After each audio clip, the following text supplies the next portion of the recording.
Hello children, how are you all? I am fine here and I expect the same from you. I am Dakshayani, handling biology from Vardhasnar Metric Higher Secondary School, Arakonam. Children, today we are going to see 11th standard botany, chapter 2, plant kingdom, right? And what do you know generally about the plants, children? Right? Plants gives us oxygen, right? It takes the carbon dioxide from us and it uses it for its process called photosynthesis, and the excess of carbon is stored in the wood. So, this process we call it as carbon sequestration. So, without plants we cannot survive. So, in the later periods it was the entire living organism were classified only into two categories, right?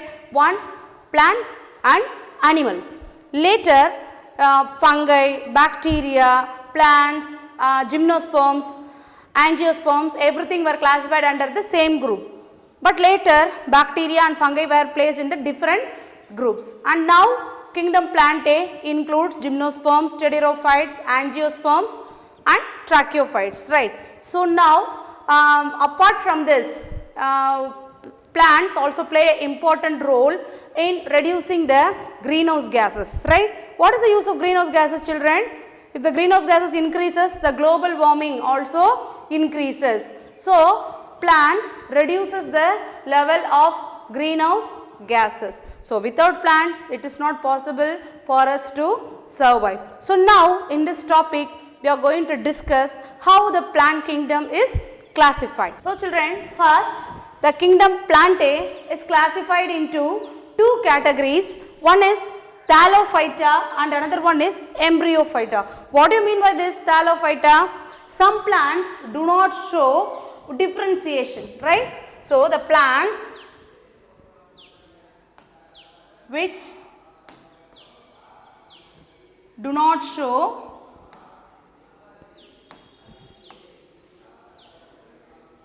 differentiation,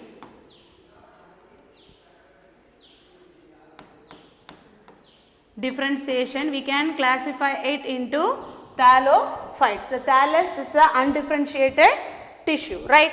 And again another category is that differentiate with the tissue differentiation. The another category with the tissue differentiation is Embryophyta. So, what are the two major categories, children? With differentiation, without differentiation. Without differentiation comes under the Thallophyta, and with tissue differentiation comes under the Embryophyta. Again, the Embryophyta is classified into two types. One is Bryophytes and another one is Tracheophytes. Okay, this classification is based on the vessels, that is the tracheids, the xylem and the phloem. So, the presence of vascular tissues. In the Bryophytes there is no vascular tissue. So, it is classified based on here in Bryophytes no vascular tissues. But here in the Tracheophytes there is a differentiation, that there vascular tissues are present, that is presence of xylem and phloem.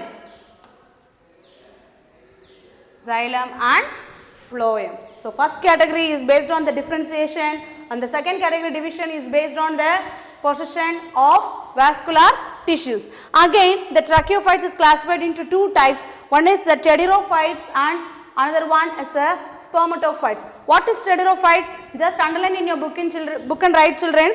Pteridophytes do not produce seeds.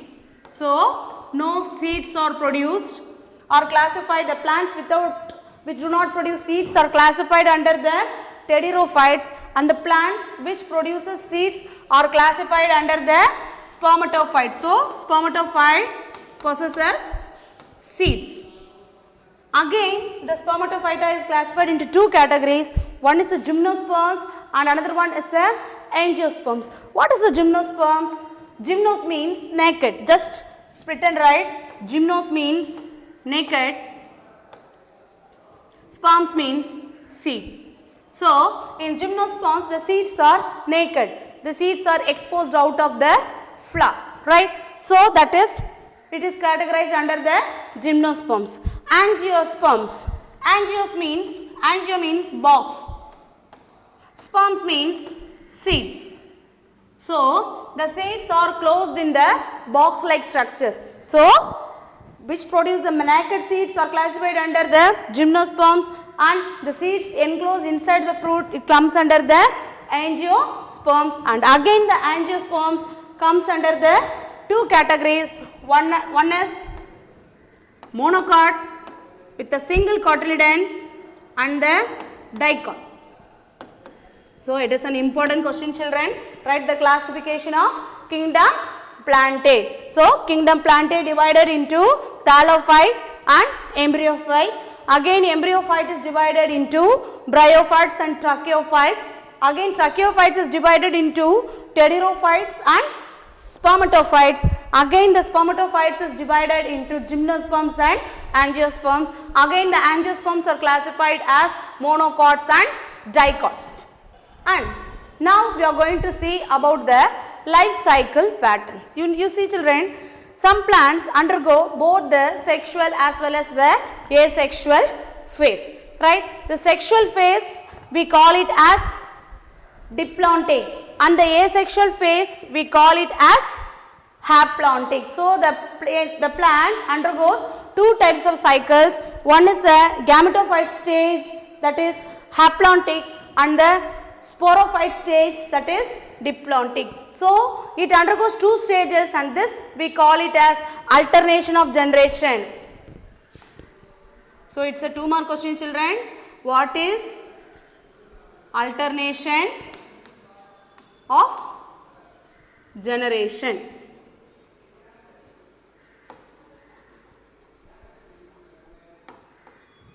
And first cycle we are going to see is the haplontic. What are you going to see, children? Haplontic. What do you mean by haplontic? Haplontic, haploid means young. Diplontic means diploid. Diplontic means too young. So, the plants Volvox and Spirogyra, right? These undergo two types of phases. In that, the gametophyte is majority, right? The gametophyte stage is dominant, photosynthetic, and independent, and the sporophyte stage is less. It takes place only for a short period when compared to the gametophyte phase. So, what is the use of this sporophytic phase? Is the fusion of gametes. The gametes produced in the gametophytic phase fuse to form a zygote in the sporophytic phase. So, haplontic cycle, which is majority, the gametophyte is dominant. Example, Volvox and Spirogyra. And next, we are going to study about the diplontic cycle. What I said, children? Diplontic means too young, right? In the plants, gymnosperms and angiosperms, right? Gymnosperms means the plants which produces naked seeds. Angiosperms, closed seeds, right? So, these two plants, the majority, the dominant phase is the sporophytic phase. So, the sporophytic phase is dominant, photosynthetic,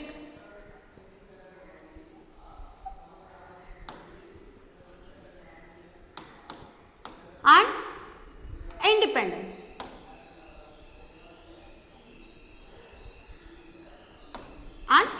So, which is the dominant phase in gymnosperms and angiosperms? Diplontic cycle, that is a sporophyte stage is dominant. And what is the use of this gametophyte phase here? Production of gametes, right? The 2N, the sporophyte zygote undergo the meiosis cell division to produce the what? 2N undergo the meiosis cell division to produce haploid gametes. So, this phase takes place in the gametophytic phase. So, what is the example for diplontic cycle, children? Gymnosperms and angiosperms. And the third phase what you are going to discuss is the haplodiplontic. What do I mean by this haplo? Haplodiplontic. Haplodiplontic, we can say it is intermediate between the haplontic and the diplontic cycle. This you see the cycle, children, which is majority? We cannot say, because haplontic as well as a diplontic cycle takes place very equally. So it takes place in the plants, bryophytes and pteridophytes. That is plants which produces the which do not have the vascular tissues, and the plants which do not produce the seeds. Here you can see the two cycles are what takes place equally. And in the bryophytes, gametophytic phases.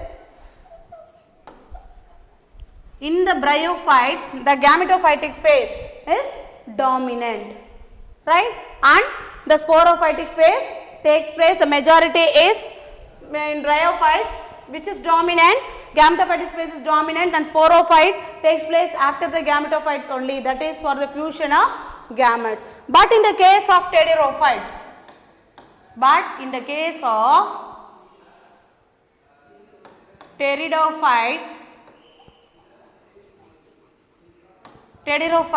which is dominant, sporophytic phase is dominant and independent, and after that for the meiosis cell division only the pteridophytes undergo the gametophytic phase. So haplodiplontic example is bryophytes and pteridophytes. So children, next in the plant kingdom, the first topic what you are going to discuss is about the algae. What do you know about algae? After a rain, if it rains continuously for 1 or 2 days, what happens? You can see the ponds, lakes, everything fully occupied, fully green in color, right? That is due to the presence of algae. And our terraces, right, what it becomes slippery due to this algae only. What we say algae in Tamil, children? Pasi, right? The green color deposits we can see everywhere on the buildings, right, on the steps, right, old buildings we can see more algae, right? And next, why we clean our tank often? Because if you are not cleaning, we can see the algae deposits over it, right? So wherever there is a moisture and the presence of water, we can see the algae, right? And this algae, it do not have true leaves, it do not have true stem, and it do not have the true roots. And this algae is the main reason for the survival of many species. For example, fishes, how do they survive? Majority of the fishes, they eat algae, and the vegetation of that pond, something depends on this algae. So the majority of the living organism depends on algae for their food. So now let us see what are all the types of algae. So first one, algae habitat. What do you mean by habitat, children? Habitat means the place where it is found, where it lives, we call it as algae. And first we are going to see about the aquatic. What do you mean by aquatic? Which is found in the water, right? And aquatic itself we can classify into two. One is marine and another one is a fresh water.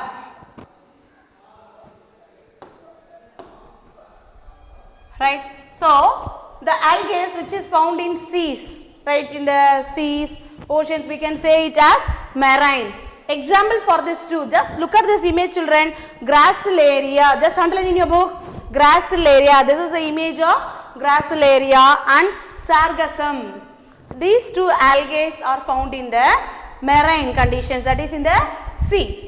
Next one we are going to see about the freshwater algae. Freshwater algae, two examples, Edogonium. Just look at this picture, Edogonium and Ulothrix. Right, these two are the freshwater algae. Now I will ask you some questions. Akshaya, just answer my question. Give an example for marine algae. Yes, Sargassum. Yes, very good. And Hariharan, can I give an answer for me? Give an example for a freshwater algae. Ulothrix. Yes, very good. And Next, some algae are found in the soil, some live inside the body of an organism, some live outside the body of some of the organisms. So now let us discuss about that. So the algae Fritzilia, just underline and write, this is the image of Fritzilia and Vaucheria, right? It is given in your book also. So the images of Fritzilia and Vaucheria is given. So these two algae are the example for the which is found in soil. These two algae are found where, children? It is found in the soil, right? And chlorella.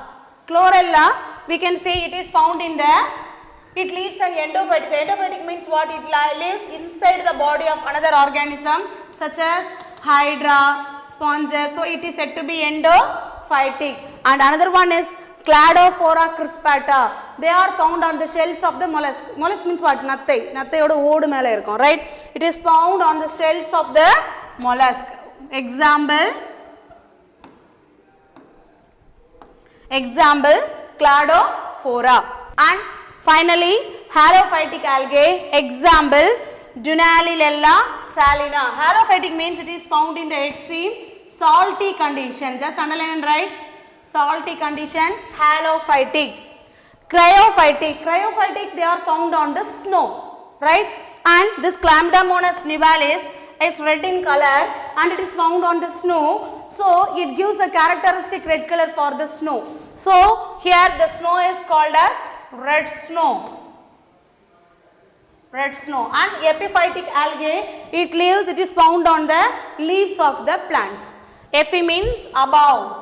Phytic means plants. It is found on the plants. Example, epiphytic algae. And now we are going to discuss some of the eminent algologists. What is algology, children? Study of algae is algology. And just underline in your book, F.E. Fritz, F.E. Round, R.E. Lee, M.O. Parthasarathi Iyengar, M.S.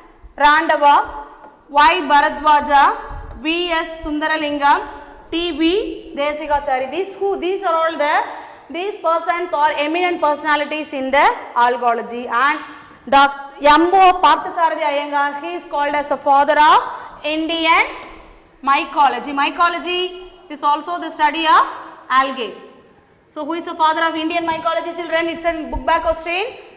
M.O. Parthasarathi Iyengar.